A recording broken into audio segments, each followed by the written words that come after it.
Bueno, buenas tardes. Luego de compartir toda la jornada con todos ustedes, para nosotros es un gran placer, es un honor que nos visite el señor Presidente de la Nación y le pedimos un muy fuerte aplauso para recibir al señor Presidente de la Nación, Javier Milei.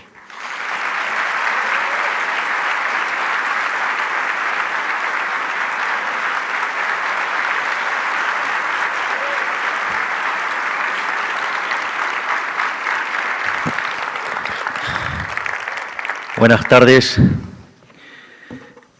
Gracias a todos los aquí presentes. Gracias, Yaef, por la invitación y sobre todas las cosas por permitirme cumplir con la palabra que dije que si era presidente volvía. Así es que en ese sentido, gracias a todos.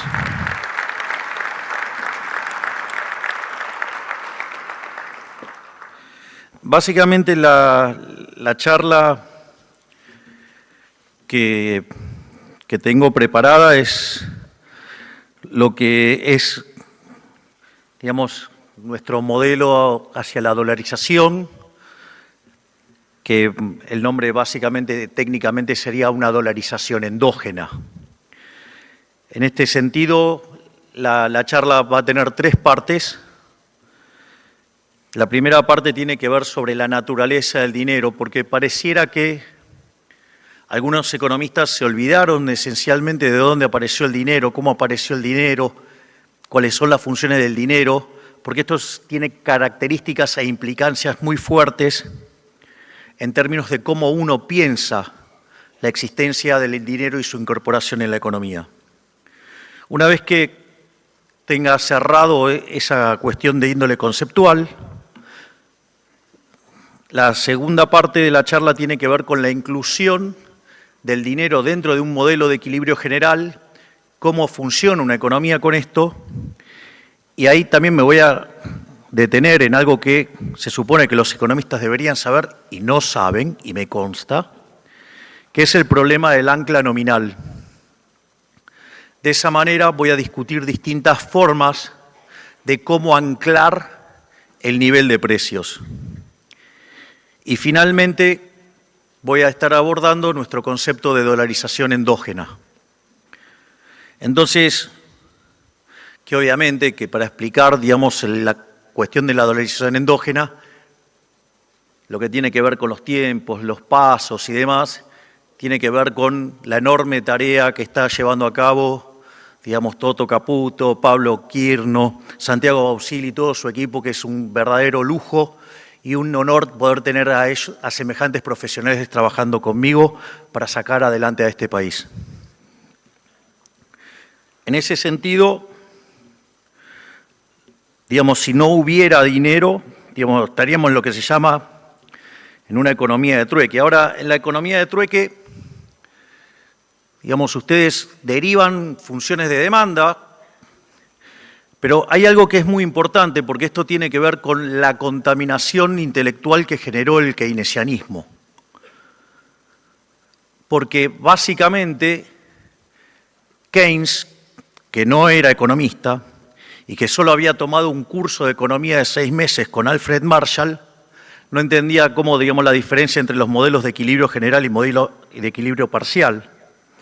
Básicamente, cuando uno hace un curso de micro, en el primer curso de micro que hace, y cuando empieza la primera parte de un curso de micro en general, los libros, los más nuevos, son un poquito distintos los textos, pero básicamente arranca con la teoría del consumidor y ahí se derivan las curvas de demanda. En general, esas curvas de demanda van a depender de todos los precios y del ingreso. Pero eso es en equilibrio parcial, eso no es en equilibrio general. Digamos, extender esa idea de poner el ingreso en la función de demanda en un modelo de equilibrio general es un error conceptual grosero.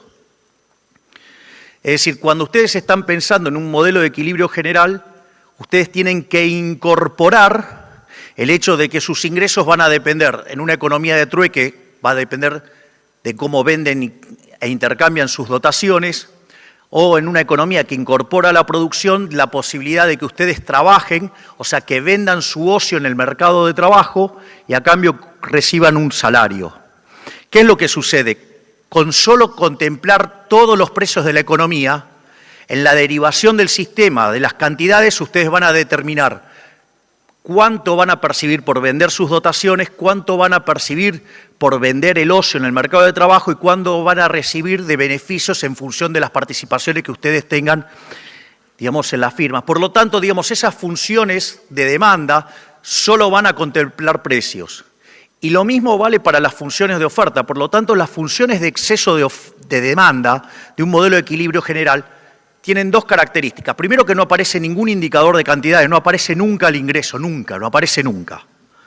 Es decir, y además esas funciones son homogéneas de grado cero.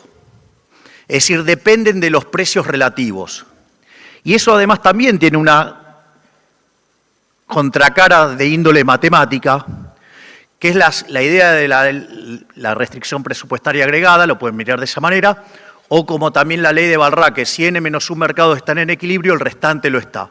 Por lo tanto, el sistema no se puede determinar, la solución, el vector de precio de equilibrio no se puede determinar en términos absolutos, se determinan precios relativos.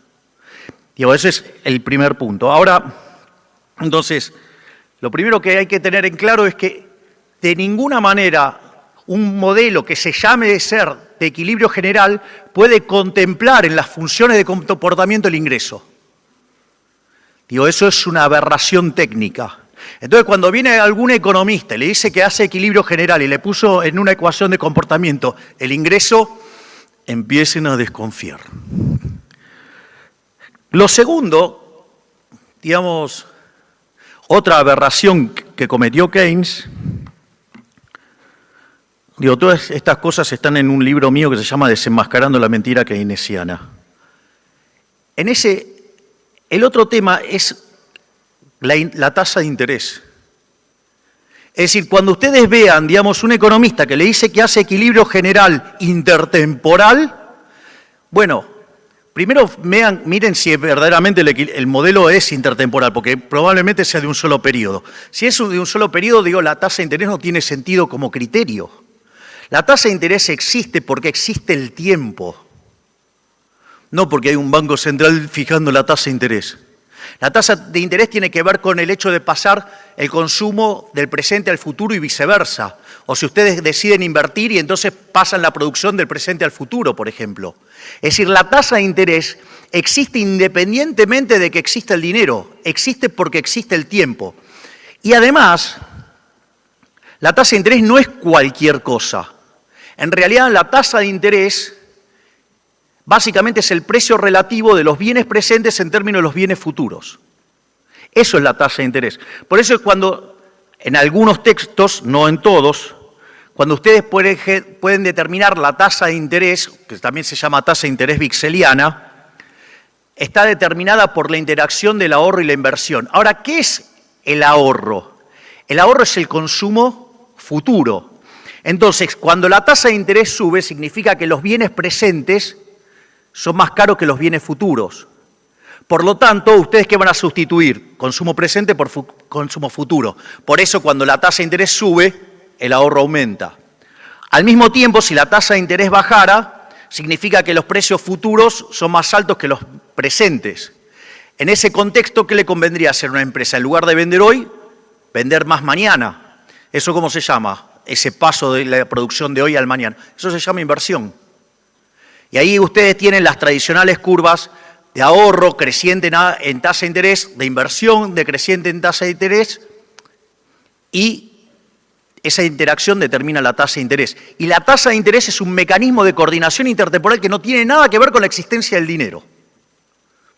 Por lo tanto, digo, cuando encuentren un economista que agarre y le pone la tasa de interés y el ingreso, desconfíen, porque es un burro.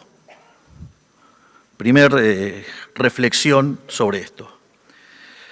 Ahora, por lo tanto, digamos, o sea, cuando yo armo las funciones de exceso de demanda, si tienen todos los precios presentes y todos los precios futuros, eso, digamos, va a ser un modelo de equilibrio general y de características intertemporales. Y básicamente lo que ustedes van a encontrar en el equilibrio, que es cuando la tasa de interés sea la misma para todos, entonces el modelo ahí queda macheado en términos presentes y futuros. Ahora, y eso, digo, puede ser de vuelta, sin que exista dinero, no necesito que haya dinero. Ahora, el dinero existe por otra cosa, no, digamos, para determinar tasa de interés. Básicamente, la economía de trueque tiene dos problemas. El primer problema que tiene es el de la doble coincidencia. Es decir, supongamos que yo, no sé, quiero comprar pan, pero no hay ningún panadero que quiera comprar mis servicios de economista. Bueno, quizás compró mis servicios indirectamente votándome para presidente. No sé qué intercambio hubiera preferido. Al margen de eso, bueno, si vivía del Estado, seguramente que no. Le estoy saliendo muy caro. Entonces, en ese sentido, ¿cuál es el problema? Yo tengo que encontrar a alguien, un panadero, que me quiera vender pan a mí y a cambio que yo le dé charlas de economía. Lo cual, digamos, eso digamos, es un poquito complicado, y más en una sociedad extendida. Y aún así hay un problema que cuando resuelvo el problema de la doble coincidencia, tengo otro problema que es el de la indivisibilidad. Porque yo quizás necesito solamente 1 kilo de pan, o sea, yo no voy a dar una charla de economía por 1 kilo de pan. Entonces ahí aparece una indivisibilidad. Y lo que le daría de una charla para, digamos, ese kilo de pan, digamos, no le sirve para nada tampoco, digo, porque ese bien tiene esa indivisibilidad. Entonces, en una economía que aparecen estos problemas, se empiezan a perder muchos intercambios y el nivel de bienestar cae sustancialmente. A partir de eso, digamos, el hombre no se puso a llorar, o, digamos, a ver que me arregle la vida el Estado. No, no. El hombre creó el dinero. ¿Qué es lo que descubrió el hombre? Que había bienes que se intercambiaban mucho más que otros. Entonces, ¿qué hizo? Empezó a ir a buscar esos bienes, no para consumir esos bienes per se, sino básicamente para intercambiarlo después por el bien que necesitaba. Es decir, la aparición del dinero en realidad es un bien de intercambio indirecto. Entonces, por ejemplo, cuando el hombre era nómade, el primer tipo de dinero que apareció era el ganado. ¿Por qué? Porque, digamos, básicamente la gente se movía con el ganado. Entonces, el primer tipo de dinero que apareció era el ganado. Cuando el hombre se hizo sedentario, entonces empezaron a aparecer otro tipo de productos. Por ejemplo, la gente comía mucho pan. Entonces, el bien de intercambio indirecto que más se transaba en una economía, ¿cuál era? El trigo. No compraban y vendían trigo porque querían per se el trigo, sino porque básicamente era el que más se intercambiaba. En otras sociedades se usó el lino, en otras se usó el tabaco, hubo distintos tipos de modelos de, digamos, productos que se utilizaban como dinero, pero básicamente es un bien de intercambio indirecto. Esto es fundamental porque no es que ustedes lo demanden porque lo quieren tener, sino que lo usan para hacer transacciones. Este no es un tema menor a los efectos de cómo uno tiene que pensar el dinero. Ahora, ¿qué es lo que pasa? Uno de los problemas que, si bien les podía servir como unidad de cuenta y para estar haciendo las transacciones, ustedes tenían otro problema, que no era reserva de valor, es decir, con el paso del tiempo, es decir, esos bienes que tenían una tasa de interés negativa, con el paso del tiempo valían menos. Es como un helado. Si ustedes no se comen el helado en tiempo y forma, la tasa de interés del helado como es negativa. Digamos, se le va a derretir en la mano. Entonces, frente a esa situación, para corregir el problema del almacén de valor, de la reserva de valor, se empezaron a utilizar metales. Y ahí básicamente se impusieron 2 metales. El oro para las transacciones grandes y la plata para las transacciones más chicas. Ahora, a mí hay un personaje que particularmente de historieta que me encanta, que es el zorro. El zorro es un gran personaje como personaje, porque era un anarcocapitalista fabuloso. ¿Por qué? Porque digamos, ¿de qué trataba la trama del zorro? El zorro tenía 2 tipos de enemigos. Obviamente, digamos, a Monasterio y todos sus soldados, o sea, digamos, el Estado, ¿sí? Digamos que venía y le sacaba los recursos para llevárselo a España. Bueno, justo hoy menciona España.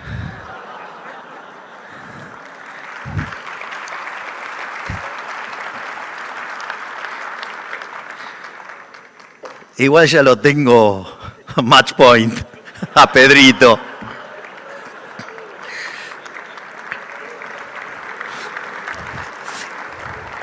Pese a lo que diga la progresía mediática. Ese es el primer punto. Y el segundo punto era la ciudad, digamos, o sea, estaba cerca del puerto y entonces había muchos ladrones que asaltaban. Imagínense que ustedes van a hacer intercambios y llevaban que con ustedes el dinero, el oro. Nada, es como llevar una etiqueta a decir robame, robame, robame. Entonces los atacaba todo y el zorro, ¿sí? No solo que se peleaba con los matones del Estado, sino que además también se peleaba ¿con quién? Con los chorros. ¿Por qué? Porque en realidad si ganaban los chorros, ¿cuál era el problema? Que había menos comercio y por lo tanto, digamos, en la calidad de vida bajaba. O sea, el Herrscherögling a la perfección funcionaba ahí. Es decir, el zorro se ocupaba de que funcionara el Herrscherögling. Entonces, en ese sentido, básicamente lo que apareció entonces, ¿qué fue? Certificados sobre el oro y sobre la plata, que era depositado en instituciones, digamos, que después se llamaron bancos, ¿no? Entonces se guardaban ahí. Y entonces ustedes después libraban contra esos papeles. Y después iba a la otra parte y iba y lo cancelaba, había todo un sistema de clearing, hasta que se metió en el medio, ¿quién? El Estado. Pero bueno, eso es parte de otra historia. Entonces, esto es lo que implicó que aparezca el dinero. Pero no hay que olvidarse el elemento fundamental, que el dinero sigue siendo un bien de intercambio indirecto. Es una demanda derivada, existe como contraparte del sendero intertemporal de consumo al que ustedes quieren acceder. Sirve para eso. Es decir, nadie se lleva, digamos, pesos o lo que fuera al traje de madera, nadie se lleva todo eso al jonca, no sirve para nada, del otro lado no compra, o sea, no compra para nada. Entonces, en el fondo, por eso existe el dinero, pero el dinero tiene esa característica. Es decir, es más, la herencia, digamos, como diría el profesor de Pablo, es un error de cálculo. Entonces, en ese sentido, ahora entonces nos encontramos en un modelo de equilibrio general, ya vimos las características que tiene un modelo de equilibrio general, cuyas funciones de exceso de demanda son homogéneas de grado cero, solamente están los precios de los bienes presentes, los precios de los bienes futuros, la relación de precios relativos entre los bienes presentes y futuros de cada tipo de bien, digamos, tienen que estar mapeados para que todo el modelo quede arbitrado en una tasa de interés única, que es lo que se llama la tasa de interés vixeliana y que es la que coordina intertemporalmente la economía entre el presente y el futuro. Dicho esto, cuando ustedes incorporan el dinero a ese sistema de equilibrio general, que con n-1 ecuaciones, ¿sí?, estando en equilibrio, el restante mercado también lo está, y solamente podrían determinar n-1 precio, ahora al incorporar una ecuación de exceso de demanda más, ustedes pueden determinar un precio más. Y si determinan que el dinero es el numerario, es decir, que tiene un precio 1, ustedes cambian 10 billetes de 100 por uno de 1000. O sea, no hay un, digamos, salvo cuando haya problema de mucho cash dando vuelta. Pero sacando, digamos, las anomalías, ustedes lo cambian por una relación que el número le da lo mismo. O sea, el precio ese es 1. Eso se llama numerario. Y eso permite que todos los precios de la economía queden ordenados en términos de escala nominal. Es decir, que entonces ustedes determinaron la cantidad de dinero con el numerario, que es el precio 1, y entonces le quedan determinados todos los precios nominales dentro del sistema y el sistema se puede resolver. Bajo esas características, esto es interesante. ¿Por qué? Porque si yo tengo que la demanda de dinero, entonces, es una demanda derivada, y es una demanda derivada de todas las funciones de exceso de demanda de las que están en el resto del sistema, tiene las mismas características que las funciones del sistema que tengo ahí arriba. Por lo tanto, ¿y eso de qué depende? Depende de lo que se llaman los parámetros profundos, diría Robert Lucas Jr., que en paz descanse. Es decir, depende de las preferencias, depende de la tecnología y depende de las dotaciones. Es decir, son parámetros recontraduros, salvo que tengan alguna hipótesis por la cual, digamos, ustedes van a determinar el sendero tecnológico, pero digo, si quieren determinar el modelo, tienen que hacerlo y es, digamos, como si fuera una combinación lineal. Tampoco es un problema resolver eso. En ese sentido, quiere decir que la demanda real de dinero, en condiciones normales de presión y temperatura, por decirlo de alguna manera, es una cuestión granítica.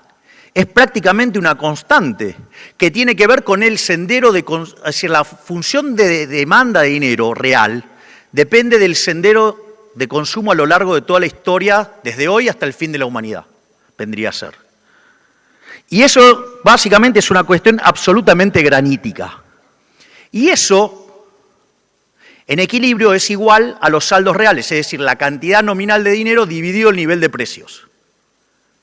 Por lo tanto, dada la demanda real de dinero, cuando el Banco Central determina la cantidad de dinero, lo que está haciendo es determinar la escala nominal de la economía y por ende determina el nivel de precios. Es decir, determina en ese sistema todos los precios de la economía. De ahí la naturaleza monetaria de la inflación. ¿Por qué? Porque en la medida que ustedes aumenten la cantidad de dinero, ustedes están modificando la escala nominal de la economía y consecuentemente están modificando el nivel de precios. De ahí la famosa frase de Milton Friedman, la inflación es siempre y en todo lugar un fenómeno monetario. Entonces, es más, en la vida real no hay tal cosa como la neutralidad del dinero. Básicamente, ¿por qué, digamos, no hay tal cosa como la neutralidad del dinero? Porque ustedes, para que se cumpla la idea de la neutralidad del dinero, es que yo modifico la cantidad de dinero y eso no tiene ningún impacto en el lado real de la economía, salvo en el nivel de precios. Para que eso se cumpla se tienen que dar dos supuestos. El primer supuesto es que exista un solo bien. Ahora, si existe un solo bien, ahí esa economía no tiene intertemporalidad. Porque si yo tengo un solo bien, ¿cómo hago para diferenciar entre los bienes de hoy y los bienes de futuro, aun cuando fuera el mismo bien? El mismo bien, digamos, hoy y mañana no es lo mismo. Digamos, entonces ahí necesito ese supuesto. Y además necesito otro supuesto más, es tener el agente representativo, que todos tengan las mismas preferencias, de modo tal que cuando yo le tiro dinero por la cabeza, todos reaccionen de la misma manera. Y que además no hay efectos redistributivos de incluir el dinero. Entonces, si yo supongo entonces un solo agente, un solo bien, un solo periodo, y claro, cuando subo la cantidad de dinero, va todo a precio, porque no le estoy dando la posibilidad de que haya cambio de precios relativos. Con lo cual, si hay algo que pueda hacer el Banco Central, lo único que puede hacer es daño. Por lo tanto, lo mejor que puede hacer el Banco Central es nada. Y si lo mejor que puede hacer el Banco Central es nada, es mejor no tenerlo, porque siempre puede aparecer un delincuente político que lo quiere utilizar para estafar a la gente. Si no, miren lo que ha pasado con la historia monetaria argentina desde 1935 en adelante. Por lo tanto, lo que sí es importante es lo que se llama el efecto Hume-Cantillon, que tiene que ver con la forma en la cual ingresa el dinero dentro de la economía y cómo en el medio va cambiando los precios relativos. Este es un tema no menor, porque si hay algo que también me produce un fastidio gigante, es cuando hablan del pass-through. En realidad, la inflación es siempre en todo lugar un fenómeno monetario que se produce por un exceso de oferta de dinero.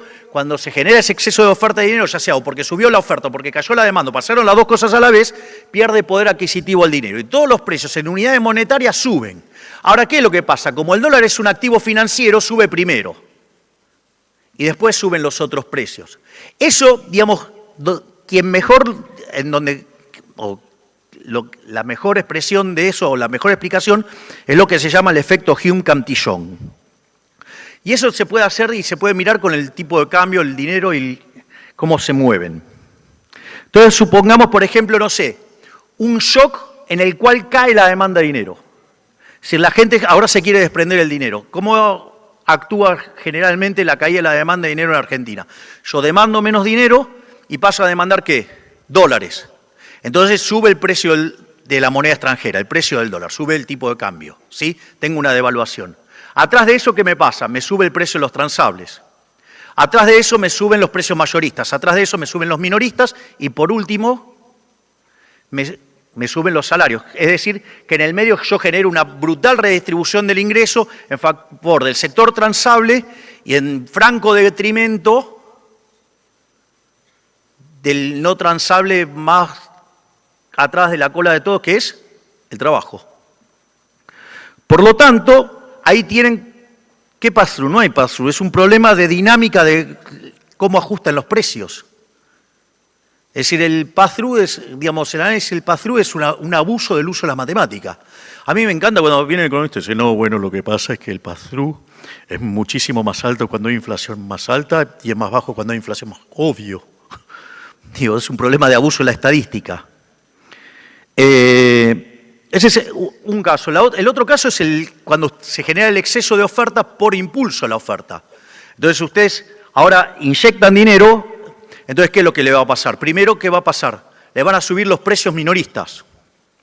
Al mismo tiempo que le suben los precios minoristas, también le suben los salarios.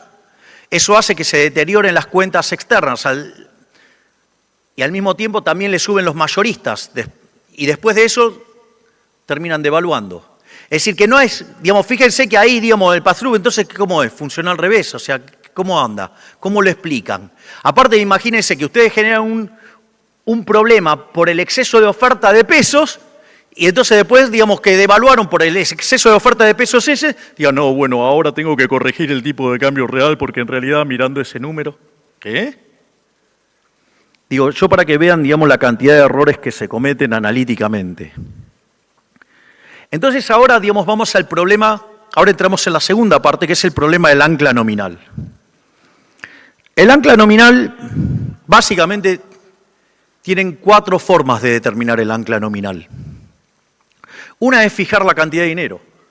Si yo sé que los saldos reales, es decir, la cantidad de dinero dividido el nivel de precios, es igual a la demanda de dinero real, y ese, digamos, en condiciones normales es un número fijo, el nivel de precios va a venir determinado ¿por qué? Por el cociente entre la cantidad de dinero y la demanda de dinero. Conforme yo vaya subiendo la cantidad de dinero, eso lo que va a generar es que el nivel de precios sea más alto.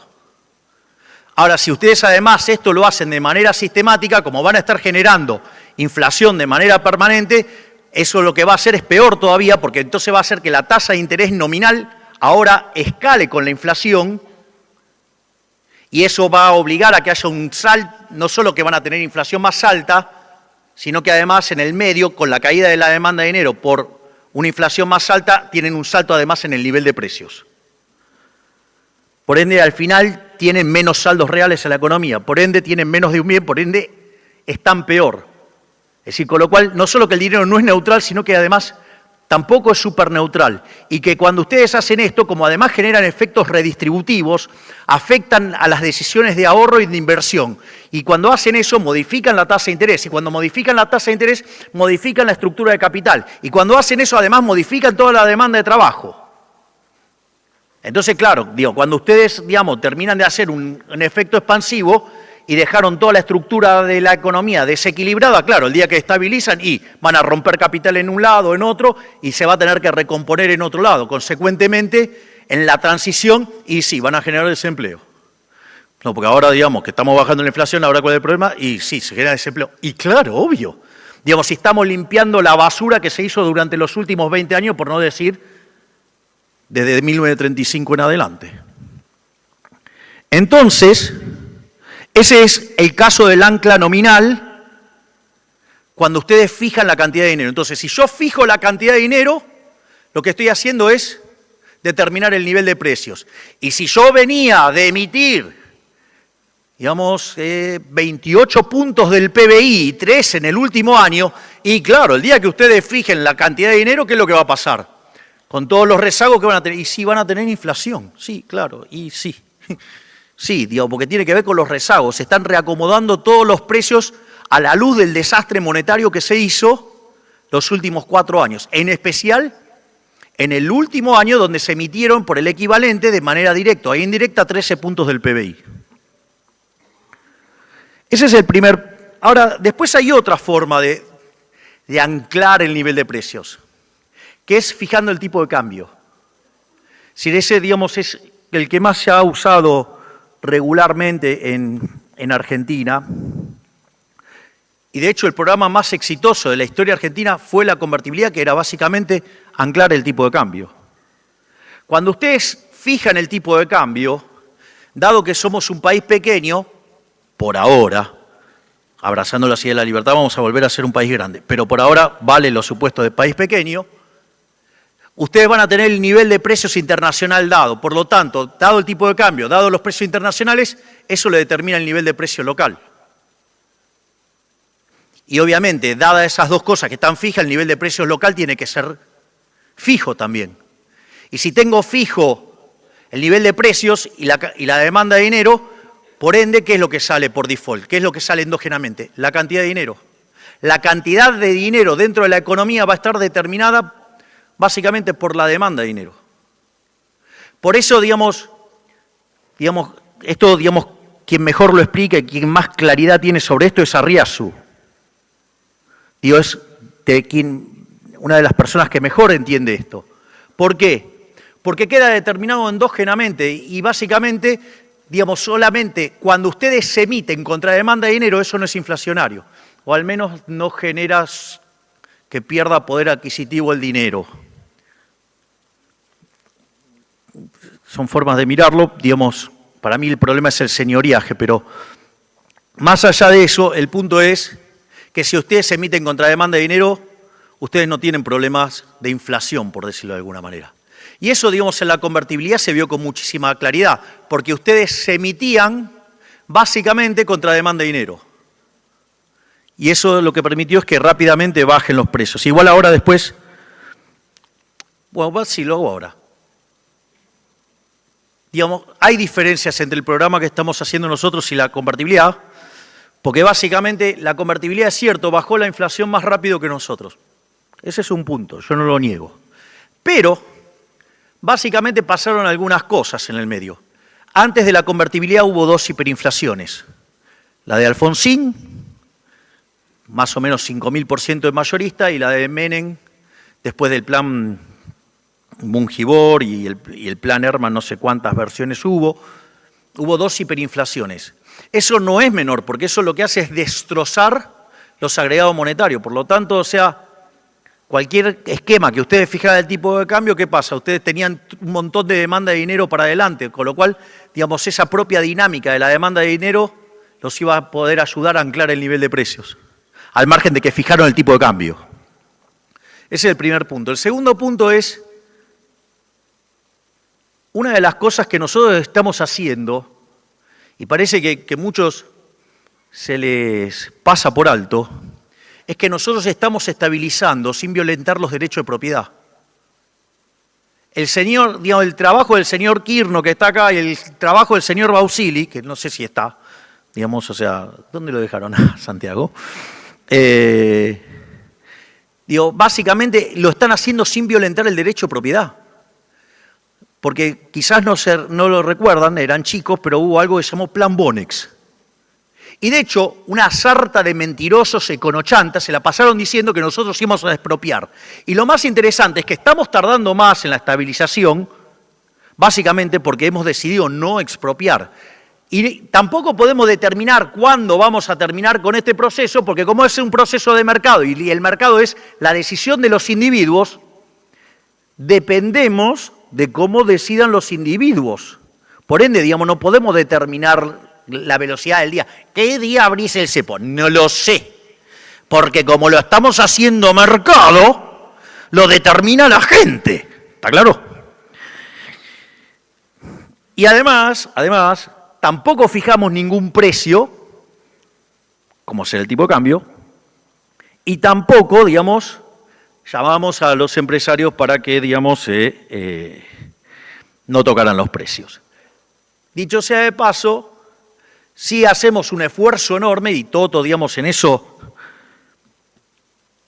labura enormemente, que va y le explica a todo el mundo, che, la escala nominal no era esa, es otra, y ustedes, digamos, que nadie tampoco cuestiona que hayan creído que la escala nominal iba a ser otra. Si había bestias que decían que el tipo de cambio iba a ser 10.000, había uno que decía, no, porque si dolariza lo va a hacer a 7.000 pesos. Tío, ¿dónde estaba el que decía la cuenta esa? Como por si te sacó pocos votos y desapareció casi. Es uno de los tipos que más imagen negativa tiene. Con el que le hizo la cuenta. ¿Saben quién es el que hizo la cuenta?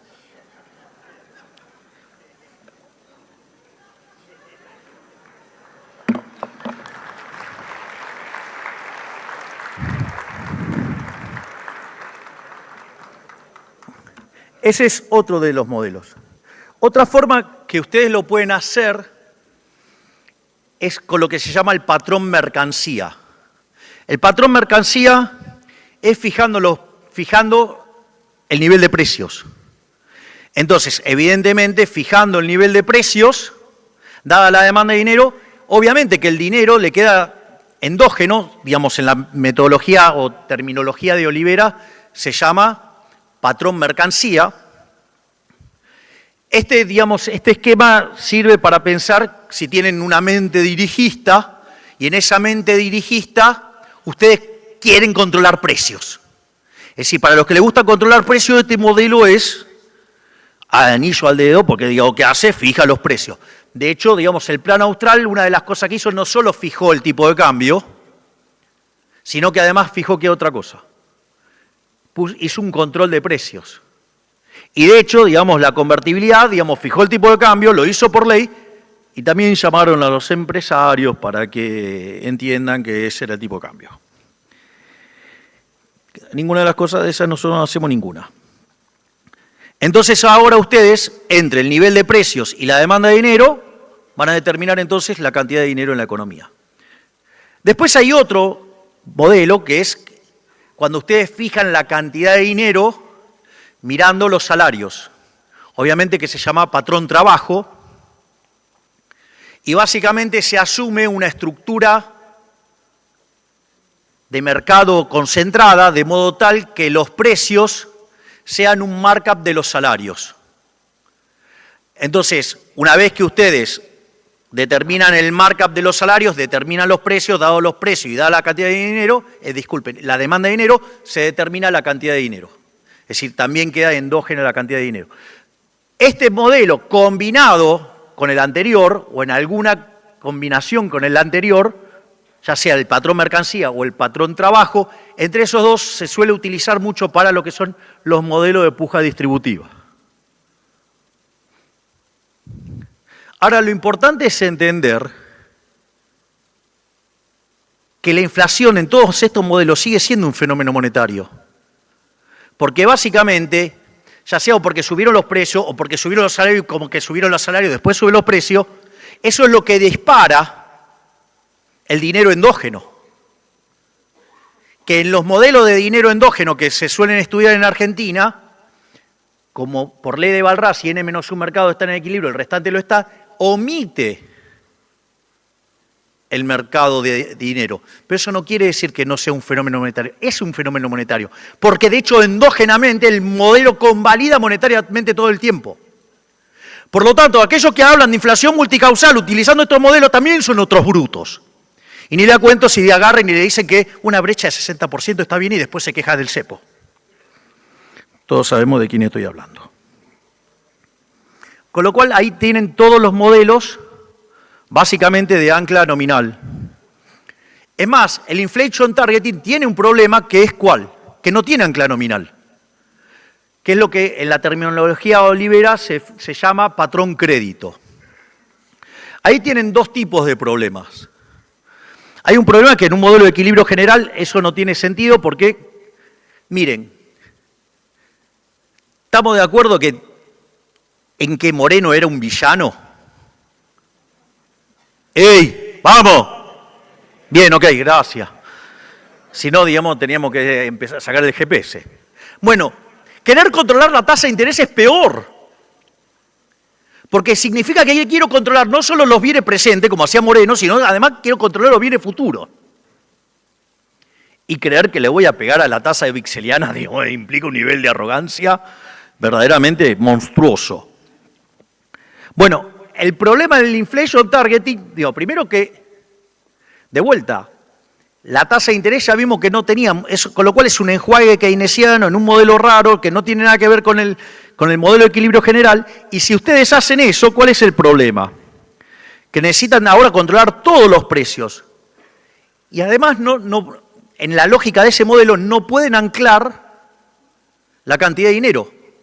Porque la lógica de ese modelo, como determinan la tasa de interés en el mercado monetario, lo cual es un engendro, en el mercado monetario se determina el poder adquisitivo del dinero, pero dado ese engendro keynesiano, el problema es que no pueden determinar la cantidad de dinero porque está determinado de manera endógena. Entonces, ¿cómo hacen? ¿Cómo hacen para anclar el modelo?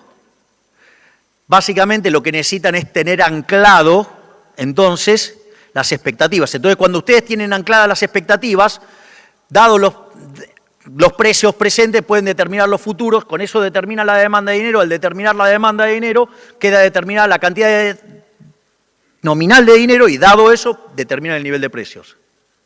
Eso sí tienen que tener ancladas las expectativas. No sea cosa que de repente le aparezca un nabo, digamos, llamado jefe de gabinete y que por cuestiones políticas quiere modificar la tasa de interés porque no le gusta y termina mandando todo al demonio y haciendo, digamos, que un gobierno pierda las elecciones. Sabemos de qué estoy hablando también. Vos también sabés de quién estoy hablando. ¿Ok? Entonces, pero esto es lo importante. Entender el rol del ancla nominal. Porque si no entendemos el problema del ancla nominal, no sabemos de qué estamos hablando. No entendemos la naturaleza de la estabilización. Porque ahora sí lo que voy a hacer es me voy a meter con lo que estamos haciendo nosotros y cómo vamos camino a la dolarización endógena. Básicamente, cuando nosotros llegamos, me lo sé de memoria, no sé para qué me traje los anteojos, pero nosotros cuando llegamos nos encontramos con déficit gemelos por 17 puntos del PBI. Ustedes saben que, digamos, 4 puntos del PBI es luz amarilla, 8 nos pegamos una piña, imagínense 17. O sea, la piña estaba acá. No solamente eso, sino que de esos 17 puntos, 15 eran explicados por el déficit fiscal, donde 5 estaban en el Tesoro y 10 estaban en el Banco Central. Es decir, el déficit cuasi fiscal, o sea, lo que generaba el Banco Central, generaba 10 puntos de déficit. Esto no es un punto menor, porque cuando ustedes construyen un programa de estabilización, tiene 3 elementos. Tiene un ajuste fiscal, tiene un ajuste monetario, que en nuestro caso es el saneamiento del balance del Banco Central, y tiene una cuestión cambiaria. Nosotros hicimos un sinceramiento del tipo de cambio, y no fue a cualquier lado el tipo de cambio. El tipo de cambio, cuando allá en el Hotel Libertador, con Toto y su equipo, dijimos dónde ponerlo, era que ese tipo de cambio más el impuesto país quedara cercano al tipo de cambio de mercado, porque de esa manera minimizábamos el exceso de demanda de divisas, por ende minimizábamos el exceso de oferta en el mercado de bienes, en el mercado de trabajo y por lo tanto, digamos, si bien íbamos a implementar una solución dolorosa en términos fiscales, donde ese aumento del ahorro no iba a tener como contrapartida la inversión y iba a caer la actividad, el empleo y, digamos, si los salarios reales iban a caer, porque estábamos sincerando la economía, al hacerlo de esa manera el daño era mucho menor. Porque después aparecen los que se quejan y dicen, no, tendría que haber puesto el tipo de cambio en 600. Pero sucede que en ese modelo, si las cosas salían bien, además había más inflación que la que tuvimos. Y ahora son los mismos que se quejan del tipo de cambio atrasado. Es decir, que por favor, digamos, o sea, recalibren bien el modelo porque las cuentas las están haciendo mal, entonces. Pero no van a aceptar que se equivocaron, sino que van a fogonear de que tiene que estallar el modelo porque ellos no se equivocaron. Pero al margen de eso, no era el único problema que teníamos, la brecha, Después teníamos unos problemas de stocks fenomenales. Por ejemplo, teníamos vencimientos de deuda en pesos por el equivalente a 90.000 millones de dólares. ¿Qué laburito te agarraste, Kirno, eh? No solo eso, teníamos el problema de la CIRA, que eran como 50.000 millones de dólares. Teníamos el problema de los dividendos atrapados. Teníamos el problema de los pasivos remunerados, que el gobierno anterior tan amigablemente, digamos, teníamos LELIQs que eran a 30, 60, 90, 120 y 180 días, pasó todo a un día. Que les explico por qué lo hizo. ¿Saben por qué lo hicieron? Porque ellos creían que nosotros íbamos a liberar todo sin mirar el problema de stocks. Y si nosotros liberábamos todo sin mirar el problema de stocks, íbamos a generar una hiperinflación. Y en enero ya había otro gobierno. Así de fácil. Pero no les dimos el gusto, digamos, estamos terminando cerca de terminar mayo y todavía estamos acá. Y con la inflación cayendo. Entonces, eso es básicamente lo que nosotros nos encontramos. Entonces, en el plano fiscal, ¿qué hicimos? Pasamos a una política de déficit cero. Digo, a mí me sorprendía, y yo vi algunas presentaciones de algunos analistas que dicen saber mucho, que decía que la política fiscal era inconsistente. Digo, si yo voy a déficit cero, ¿qué es lo interesante del déficit cero? Que entonces yo no subo la deuda. Si yo no subo la deuda, dado el producto, la relación de deuda-producto es no creciente. Es más, si se expande con la población nada más, ya es decreciente, por lo tanto soy solvente. Por lo tanto, claramente la política fiscal pasa a ser consistente.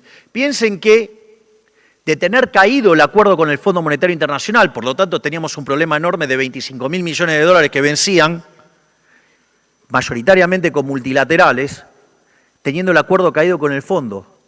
Toto y su equipo arreglaron esto en 2 semanas, en un fin de semana con el fondo. Increíble. Cuando ustedes, digamos, veníamos de una historia que en términos normales hubiéramos tardado 3 meses. ¿Por qué? Porque justamente esta política, digamos, era súper consistente. De hecho, es tan consistente que el riesgo país de 2.900 pasó a 1.200. Y si no fuera porque la política no para de poner palos en la rueda, ya hubiéramos pasado hace rato la barrera de 1.000 puntos. Pero no se hagan problemas, porque nosotros vamos a seguir insistiendo, con lo cual, digamos, en algún momento vamos a romper esa barrera y vamos a seguir bajando el riesgo país.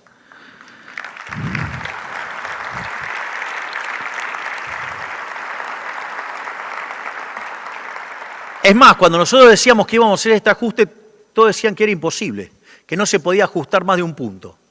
Después de que, no solo, digamos, en el medio de la desesperación, les aviso, ¿no? Digamos, o sea, nosotros queríamos cerrar las cuentas y bueno, apuntábamos a 5 y se nos fue un poco la mano. Ajustamos 7 en el Tesoro. Bueno, ahora estamos recomponiendo, pero digamos, en esa dinámica es un poquito complicado el fine tuning. Digo, el fine tuning está bien, digamos, en la hoja de Excel, en la vida real es un poco más compleja, pero eso que decían que era imposible ajustar más de un punto por año, se encontraron con que nosotros en el primer trimestre habíamos ajustado 7 puntos. No solo eso, sino que ya en el primer mes de gestión habíamos generado superávit financiero. Entonces, en lugar de aceptar que se equivocaron, no, esto no es motosierra, es tijerita más mucha licuadora. Digo, a ver, bajamos a la mitad la cantidad de ministerios. Cortamos la obra pública, porque no creemos en la obra pública. Cortamos de cuajo las transferencias discrecionales a las provincias. Echamos una cantidad enorme de empleados públicos y cada vez que van cayendo los contratos van saliendo más empleados públicos. Bajamos un montón de planes sociales que eran curro. Digamos, o alguna vez en su vida vieron la cantidad de casos de corrupción que se denuncian desde Capital Humano. Aviso que, digamos, nosotros somos el Poder Ejecutivo, por lo tanto, digamos, ahora está en la mano de la justicia. No me lo pidan a mí, nosotros, o sea, encontramos los pufos, los denunciamos y ahora, digamos, está en la mano de la justicia.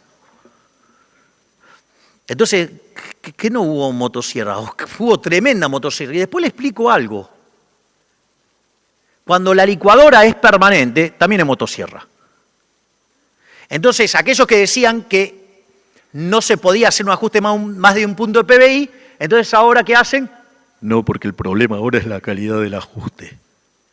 Dale, mediocre, fracasado. Vos no lo podías hacer porque no tenías con qué hacerlo. En cambio, digamos, el señor y yo, digamos, hemos decidido poner lo que había que poner. Digo, a ver si ustedes se creen que es fácil, digamos, bancarse a estos gastos maníacos degenerados del gasto público. Fíjense que lo único que están haciendo, digamos, ahora es mandar proyectos al Congreso, ¿para qué? Para rompernos el equilibrio fiscal. Yo les aviso, por si les interesa, que cualquier proyecto que manden desde el Congreso, que quieran romper la caja y hacer volar este país por los aires, se los voy a vetar. Me importa 3 carajos.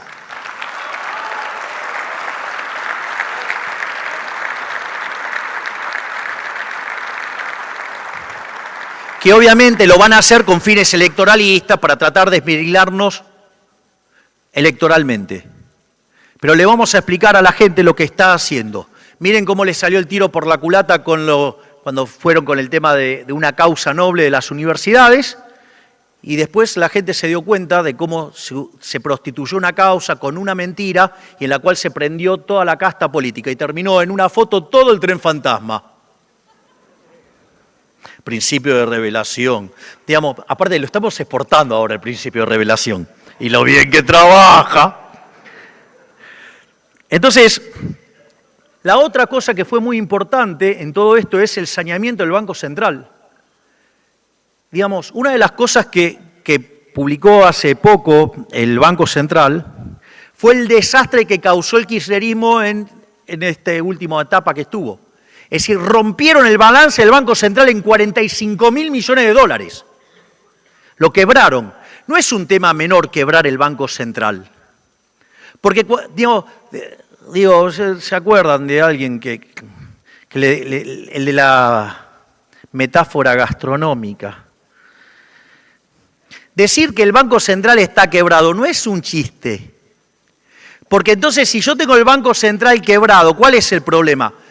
Que para recomponer lo que tengo de activo versus lo que tengo de pasivo, necesito que suba el nivel de precios, ¿para qué? Para licuar el pasivo. Entonces, si yo tengo un nivel de precios que licúa el pasivo tal que me hace que el patrimonio neto llegue a 0, cuanto más quebrado estoy, nivel de precios que necesito es más alto. Entonces yo uno el nivel de precios de hoy con el nivel de precios futuro, la pendiente de eso que es la inflación. Entonces, en la medida que yo voy recomponiendo y saneando el balance del Banco Central, el nivel de precios implícito, ¿cómo es? Es mucho más bajo, por ende estoy bajando la tasa de inflación. El señor Bausili, a cargo del Banco Central, ya recompuso 25.000 millones de dólares. O sea, imagínense el laburo enorme que está haciendo para matar la inflación.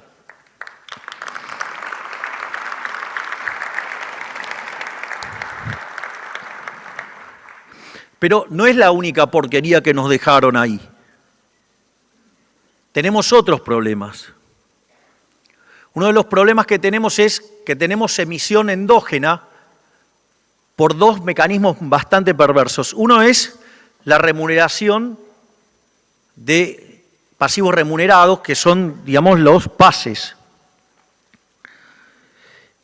Bueno, esta semana que pasó, en una operación fantástica, coordinada entre el Banco Central, Santiago Bausili, y el señor Pablo Quirno, 1/3 del dinero que estaba metido en los remunerados lo pasamos básicamente a depender del Tesoro. ¿Y por qué lo pudimos hacer ahora? Y porque en el medio fuimos generando confianza, fuimos generando resultado fiscal, de modo tal que pudimos construir una curva de pesos, y porque ahora tenemos curva de pesos, gracias al laburo enorme del señor Pablo Quirno, pudimos pasar ya 1/3 de los remunerados.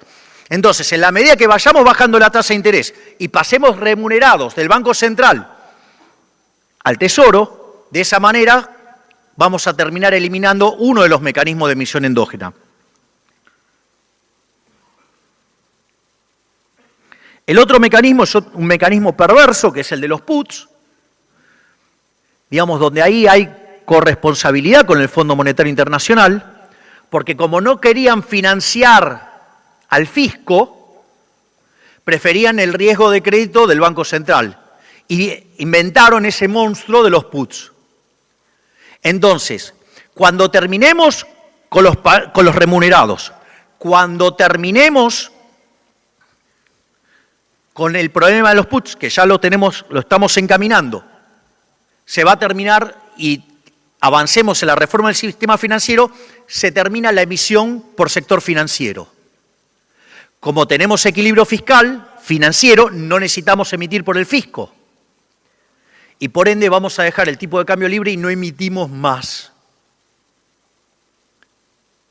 Una vez que tenemos esa situación, vamos a mandar una ley al Congreso donde la emisión monetaria sea considerado un delito como un delito de lesa humanidad, va a ser un delito imprescriptible.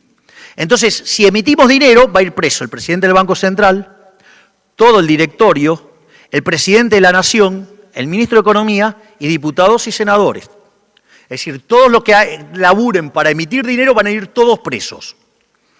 Ustedes me pueden decir, bueno, pero si se llevaron puesta la ley de convertibilidad y le robaron a los argentinos en ese mismo momento 14.000 millones de dólares, que a plata de hoy deben ser como 20 y pico mil, ¿por qué no lo van a volver a hacer? Bueno, porque va a ser considerado un delito de lesa humanidad. Va a tener las mismas características. Entonces sí, va a venir un gobierno y puede hacerlo, pero después puede volver otro y meterlos presos a todos por hacer eso. Con lo cual, digamos, o sea, se les va a complicar bastante. O sea, van a terminar presos. Pero no solo eso, sino que además hay una cuestión adicional. Ahora entonces yo voy a tener la cantidad de pesos fijas. Y recuerden que yo dije que la demanda de dinero sí es una demanda derivada del sendero de consumo intertemporal. Ustedes, para aumentar de manera permanente el sendero de consumo, ustedes necesitan tener un aumento permanente del ingreso. ¿Hasta ahí vamos? Por lo tanto, en la medida que nosotros recomponemos el crecimiento económico en la economía, y hay motivos para explicar esto, básicamente ¿por qué? Primero porque estamos empezando a rebotar. ¿Por qué? Porque los salarios en términos reales o empatan o le ganan a la inflación y en términos de alimentos le está ganando por goleada. ¿Por qué? Porque la inflación en alimentos viene muy baja.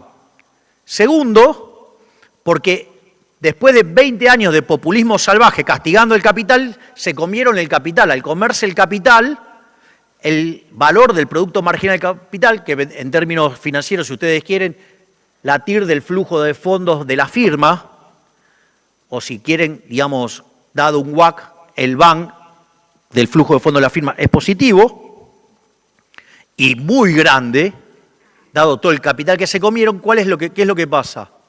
Eso va a generar inversión aun cuando no hiciéramos las reformas. Y como si todo esto fuera poco, había 15 puntos del PBI que se lo chupaba el Estado, generando el crowding out, y ahora va a haber ¿qué cosa? Se los devolvemos a la gente. Piensen que nosotros asumimos discutiendo la hiperinflación, ¿no? Porque de hecho la inflación mayorista de diciembre fue 54%, y eso significa anualizado 17.000. Que dicho sea de paso, el último dato dio 3,4. Y si toman otros de los indicadores de los precios del sistema de precios mayoristas, están abajo de 3. Por lo tanto, digamos, el proceso de estabilización está funcionando muy bien. Eso es divertido, ¿no? Dice, no hay plan de estabilización. ¿Y por qué baja? ¿De casualidad baja la inflación? Pregunto, ¿no? Porque hay que bajarla de 54 a 3. Pero al margen de eso, ¿qué es lo importante? Que van a volver 15 puntos de ahorro para financiar la inversión. Y entonces, de estar discutiendo la hiperinflación, hoy estamos discutiendo que vuelve el crédito hipotecario. Es decir, vuelve el sueño de la casa propia. Es decir, los jóvenes no podían poder pensar en tener un auto y ahora piensan en que pueden tener una casa propia. Es interesante, todo en 5 meses. Entonces, en ese contexto, lo que vamos a tener es que la cantidad de dinero de los pesos está fija, pero ¿qué es lo que pasa? Si yo genero crecimiento económico, y si meto las reformas estructurales, vamos a crecer mucho más, cosa que si no me la saca el Congreso ahora no me importa, lo voy a volver a intentar. Y lo voy a intentar todas las veces que pueda. Y si no la dejan pasar, la paliza que le vamos a dar electoralmente el año que viene Va a hacer que cambie la composición del Congreso y podemos pasar toda la reforma. Porque hasta ahora, mire, la reforma más grande fue la de Menem. La ley bases como está hoy en el Congreso es 5 veces más grande. Y no solo eso, sino que además tenemos las 300 reformas del DNU, o sea que estamos 8 veces más grandes. Y le cuento algo, tenemos todavía pendiente 3.200 reformas. ¿Y saben qué? Las vamos a hacer. Tarde o temprano las vamos a hacer, no me importa cuánta voluntad tenga de bloquear la política sucia, no me importa, lo vamos a hacer. Digamos, no vamos a parar hasta que Argentina sea el país con más libertad del mundo. Es decir, lo vamos a hacer.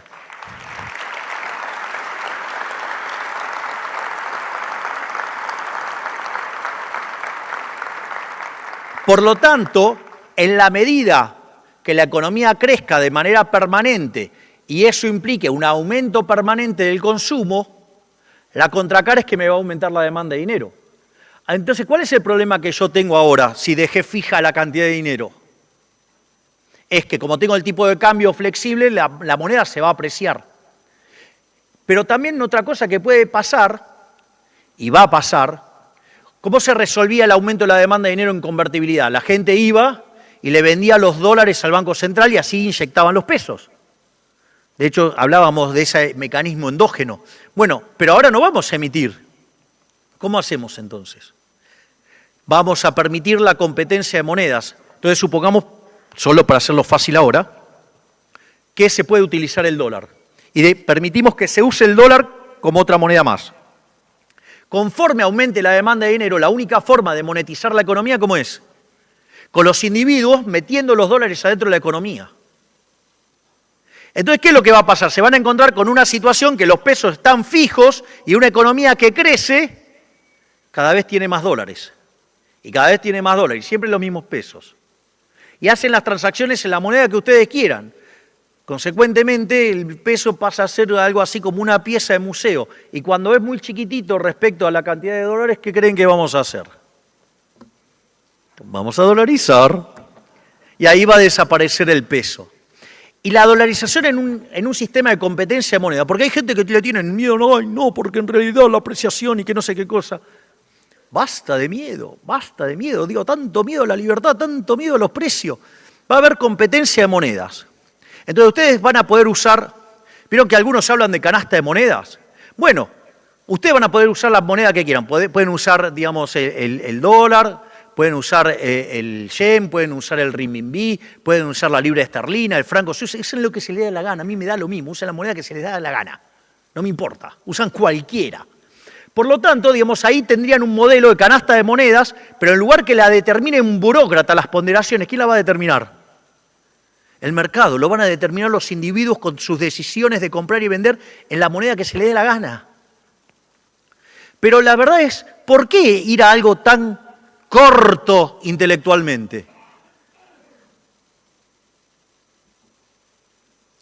Hay la Universidad Francisco Marroquí en Guatemala, que es la primera universidad libertaria del mundo. Ustedes en uno de los pasillos, cuando va caminando, entonces, por ejemplo, se encuentran con unos murales raros y tienen en un costadito tienen un vidrio y ese mismo dibujo. Bueno, esos eran los billetes que tenían en Guatemala antes de tener Banco Central, que eran emitidos por las empresas de café. Digo, Guatemala tiene uno de los mejores cafés del mundo. Entonces, el dinero lo emitían las propias empresas de café. Y estaba en el interés, o sea, y ese dinero estaba respaldado. ¿Por qué? Estaba respaldado por café. Es decir, era patrón mercancía, en serio. Entonces, en ese contexto, la realidad es, ¿y si yo me dedico a producir café, por qué no hago mis transacciones en términos de café? Si yo estoy en el sector petrolero, ¿por qué no las hago en términos de WTI? Si estoy en el sector del gas, ¿por qué no las hago en BTU? Si estoy en el campo, ¿por qué no las hago en soja? Es decir, la moneda la utilizo yo y utilizo, con lo cual, fíjense que los riesgos de descalce de monedas se van a desplomar. Ustedes van a poder estar macheando todo lo que quieren, digamos, o sea, el ahorro que ustedes van a tener en términos de cobertura de seguro es enorme. Es decir, miren cómo les va a bajar además los costos de transacción a la economía. ¿Y qué apreciación? No se discute más el problema de la apreciación. Yo creo que algunos economistas no quieren este tipo de cosas, no sé si es porque no quieren pensar o porque se les van a terminar el curro. Imagínense que les quieran hacer el grafiquito del tipo de cambio real. ¿De qué van a vivir? Que vayan y laburen de algo serio. Así es que bueno, en ese sentido, lo que quiero decir es que ese es el régimen monetario al que estamos aspirando. Es decir, una situación donde cuando terminemos con todos los mecanismos de emisión, la cantidad de dinero quede constante y que la economía se vaya dolarizando endógenamente. Ahí, digamos, se dolariza y cada uno va a hacer las transacciones en las que quiera. Después al gobierno se fijará una moneda en la cual se le pague al gobierno, no sé, el dólar. Y se acabó el problema. Se acabó el problema. ¿En qué voy a pagar los impuestos? No es dólares. Y si tenés dólares, cobrás dólares, pagás en dólares, ¿cuál es el problema? ¿Lo haces en otra moneda? Bueno, digamos, como hay libre competencia de moneda y las convertís como vos quieras, agarrás, cambiás lo que necesitas para pagar los impuestos y se acabó. ¿Cuál es el problema? No era tan complejo. Y de esa manera vamos a lograr no solo estabilizar la economía, que es lo que estamos haciendo. Lo que pasa que algunos dicen, no, bueno, pero dijo que lo iba a hacer instantáneo. Ahora, es increíble que ahora me digan que yo dije que lo iba a hacer instantáneo y cuando yo lo explicaba durante la campaña y decía que demandaba tiempo, me decían, Javier, delay. Loco, el nivel de gataflorismo que hay acá y de deshonestidad intelectual es tremendo. Entonces, en la medida que vayamos limpiando el Banco Central, vamos a poder ir a este régimen de emisión cero. Digamos, con la competencia de monedas va a empezar a ocurrir esto de que el peso pierda peso relativo dentro de eso. Y ahí, digamos, automáticamente dolarizamos, terminamos con la inflación para siempre, le quitamos la navaja al mono asesino, que es la política, no nos van a joder más con la inflación y nos vamos a poner a trabajar en seguir haciendo las reformas estructurales para que Argentina en 35 o 40 años vuelva a ser una potencia. Muchísimas gracias.